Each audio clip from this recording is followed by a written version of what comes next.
Atelier créatif pour créer un petit pictogramme assez simple de map en fait pour donner une petite symbole. Donc on va dessiner l'ensemble de ce visuel plus la petite ombre portée. C'est assez simple, ça vous permettre de maîtriser un peu mieux les outils, voir des nouvelles fonctionnalités. On tarde plus, on commence, à tout de suite. Nous allons créer un nouveau document, donc un document carré. Vous n'allez pas avoir d'image à mettre directement, hein. Vous avez vu visuellement ce que c'est. On va vraiment le dessiner sans le surdessiner. Ok. Donc allez, fichier nouveau. Vous allez chercher un format carré. Alors prenez-le assez grand, moi je vous conseille, comme ce sera beaucoup plus précis. Donc vous avez peut-être des préconfigurations qui sont proposées. Moi je vais prendre 1080 par 1080. C'est pas fait, faites-le, hein, 1080 par 1080. Alors attention, je suis en pixels. J'ai mis un plan de travail si vous voulez avoir plusieurs feuilles. En fait, les plans de travail c'est les feuilles, hein, je vous rappelle, vous en mettez plusieurs. Et ici au niveau du mode colorimétrique, vous cliquez sur option avancée et vous mettez RVB ici, ça suffit largement, c'est pas fait pour imprimer. Si c'était pour imprimer, je vous rappelle, il faut mettre le CMYN sur magenta, jaune et noir. Allez, on a un format carré, c'est exactement ce que je voulais et on va pouvoir commencer à travailler. Donc créez votre document et on va passer à la création juste après. Alors, petite analyse de ce qu'on va réaliser. En fait, c'est très simple. On va créer un cercle. On va étirer un point et demander que ça soit pointu. On va refaire un cercle ici blanc. Après, par la suite, quand vous connaîtrez plus de manipulation, on pourra le transformer en trou. Ensuite, on va le couper en deux. C'est une des méthodes. Il y a plusieurs méthodes pour avoir deux couleurs. Et ensuite, on va faire un cercle avec des bords, des flous arrondis en fait. Donc, je vais prendre l'outil cercle. Pour l'instant, on ne s'intéresse pas à la couleur. Moi, j'ai blanc et noir, peu importe ce que vous avez. Pour l'instant, c'est pas important. Pour générer le cercle, je vous rappelle, vous allez chercher, vous avez peut-être l'outil rectangle, vous allez chercher dans votre palette d'outils, vous cliquez longtemps dessus, vous allez chercher l'outil ellipse. Vous allez avoir une petite croix qui se crée, quand je clique, je me déplace, ça crée une ellipse. Si je veux faire un cercle, c'est ce que je veux, un cercle parfait, j'appuie et je maintiens Shift. Et vous voyez, automatiquement, j'ai un cercle qui se crée. Quand la taille me convient, je lâche. Je vais pouvoir, avec l'outil flèche noire, déplacer ma forme. Alors attention, hein, moi j'ai bien un aplat de couleurs, je vais changer une couleur, peu importe, j'ai bien un aplat de couleurs. Si vous n'aviez pas de couleur, hein, ici avec une diagonale rouge, vous ne pouvez pas attraper la forme au milieu, hein. Parfois ça vous agace, vous n'y arrivez pas, il faudra arriver sur le tracé. Donc pensez bien à voir, ici si vous n'arrivez pas en cliquant au milieu à le déplacer, c'est que c'est vide. La diagonale rouge, je vous rappelle, c'est pour dire que c'est vide. Allez, on va juste pour l'instant constituer la forme. J'ai mon cercle. C'est très simple et on va pouvoir maintenant transformer cette forme. Je vous laisse faire le cercle et on va passer juste à la suite après. On va déformer ce cercle pour faire une forme parfaite de ce que l'on veut, qui est celle-ci. On aurait pu dessiner là, ça aurait été compliqué, ça n'aurait pas été bien régulier. On va prendre tout simplement l'outil flèche blanche qui nous permet de sélectionner un point précis.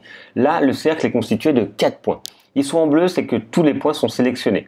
Maintenant, si je clique sur un seul point, vous voyez là, il se met un peu en surbrillance au niveau du bleu. Je clique dessus. Ce point-là est bleu. Je vois les tangentes qui apparaissent d'ailleurs. Ce point-là, vous voyez à l'intérieur, il est blanc, donc c'est-à-dire qu'il n'est pas sélectionné. Je vais retourner sur ce point pour être sûr qu'on est bien sur ce point. Vous voyez, il va grossir. Je clique, je me déplace. J'essaie de bien rester de façon verticale. Donc, soit vous appuyez sur Shift, soit vous avez les repères commentés qui sont là, les petits repères que vous voyez. Je vais vous montrer pour le faire. Vous arrivez un peu plus bas et là vous avez toujours une courbe. Pour changer maintenant ces courbes en ligne droite, soit vous allez au niveau de la poignée, vous cliquez et vous allez jusqu'au carré. Vous voyez, à un moment ça devient magnétique et vous avez la possibilité de transformer ces courbes en ligne droite. Ça c'est la première possibilité, je reviens en arrière. Soit vous sélectionnez votre point et automatiquement ici vous pouvez convertir, soit donc c'était des angles droits en courbe ou ici des courbes en ligne droite. Vous cliquez et ça le fait automatiquement. Juste pour vous donner là les petits repères commentés, si vous ne l'avez pas, c'est affichage et vous allez cliquer sur repères commentés. Donc vous allez avoir ces repères qui s'affichent, voyez, qui vous permettent d'avoir du magnétisme, etc. Donc voilà, pour modifier la forme du cercle, vous prenez l'outil flèche blanche, le point, vous le descendez bien de façon verticale et vous cliquez soit ici, soit sur les tangentes que vous allez remettre au niveau du petit carré pour supprimer les courbes. Voilà pour le début de cette forme.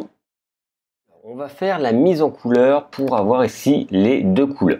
Je vais vous montrer une méthode qui n'est pas forcément la meilleure, enfin plus celle que vous utiliserez après quand vous saurez maîtriser bien Illustrator, mais en tout cas c'est avec des manipulations que vous n'avez pas encore vues, donc on va faire avec le plus simple, tout simplement une symétrie. Alors, ce que je vais faire, je vais tout simplement, en fait, demander d'avoir que la moitié. Ici, on voit un point ici, un point là et un point là. Je vais sélectionner soit le droit, soit le gauche, peu importe. Et j'appuie sur la touche supprimer. Automatiquement, vous voyez, ça m'a supprimé toute une partie parce que en supprimant finalement ce point, il n'y a plus de point d'accroche, il reste que ce point et ce point. Donc toute la partie là est supprimée. Juste petite annotation, par la suite, on le fera sûrement avec l'outil concepteur de forme ou avec le Pathfinder que vous verrez plus tard. Voilà, pour découper cette forme, là, on va le faire en symétrie tout simplement. C'est aussi une solution, hein, ça marche également. Donc, j'appuie en sélectionnant là bien mon point et j'appuie sur la touche supprimer. Maintenant, je vais pouvoir mettre la couleur. Alors, qu'est-ce que je retrouve dans ma palette de couleurs? J'ai bien sélectionné ma forme maintenant qui est une demi-forme. Ici, je vais prendre du rouge, je vais aller chercher le rouge, donc je double-clique juste là.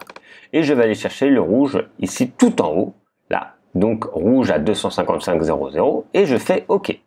Je ne veux plus de couleur de contour. Donc vous voyez là, si je clique sur le contour qui était en arrière-plan, il passe en premier plan. Et je clique ici sur la diagonale rouge pour dire que c'est 100. Je vous rappelle, ça veut dire que c'est vide, il n'y a pas de couleur. Et j'ai donc ma première moitié avec la couleur. Donc allez-y, faites-le et on va passer ensuite à la symétrie. Allez, on va faire la symétrie. Je sélectionne ma forme, donc là avec l'outil flèche noire, c'est pas déjà fait. Je fais clic droit et je fais transformation, miroir, clic droit, transformation, miroir. Je clique dessus et je pense à cliquer sur aperçu. Comme ça, je vais voir la transformation. Vous voyez, c'est bien en vertical avec un axe à 90. On le voit ici, un petit symbole hein, pour dire comment ça le fait. Donc je mets ici sur aperçu et je vais cliquer sur copier. Tout simplement, ça va faire garder mon original qui était celui-là et copier avec cette forme-là. Et je fais copier. Maintenant, j'ai deux formes.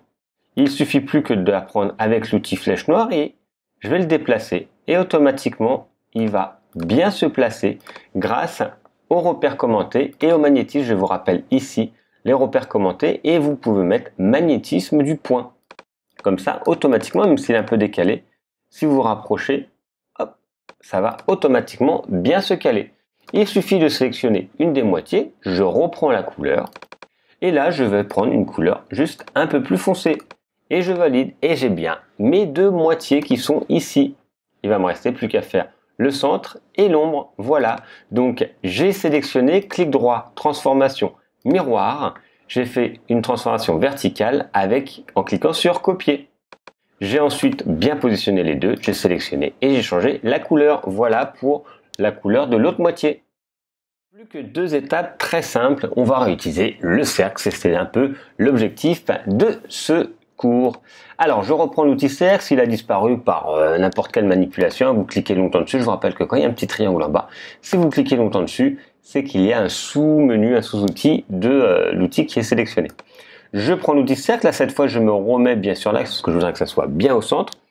J'appuie sur Shift pour générer mon cercle. Si je veux qu'il se génère, là, vous voyez, il se génère par le côté. Le côté complètement à gauche et complètement en haut. Mais si j'appuie sur Shift, donc pour faire un cercle, et sur Alt, ça le génère à partir de son centre. Et c'est exactement ce que je voulais. Je vais pouvoir comme ça l'ajuster, plus ou moins grand. Et si j'appuie sur la barre espace en plus, donc ça fait beaucoup, hein, Shift, Alt et la barre espace, ça me permet de déplacer ma zone. Après, vous n'êtes pas obligé tout de suite de le faire, vous pourrez le faire dans un second temps. Et ça vous permet comme ça de déplacer pour avoir votre effet. Hop. Et quand ça vous convient, vous lâchez.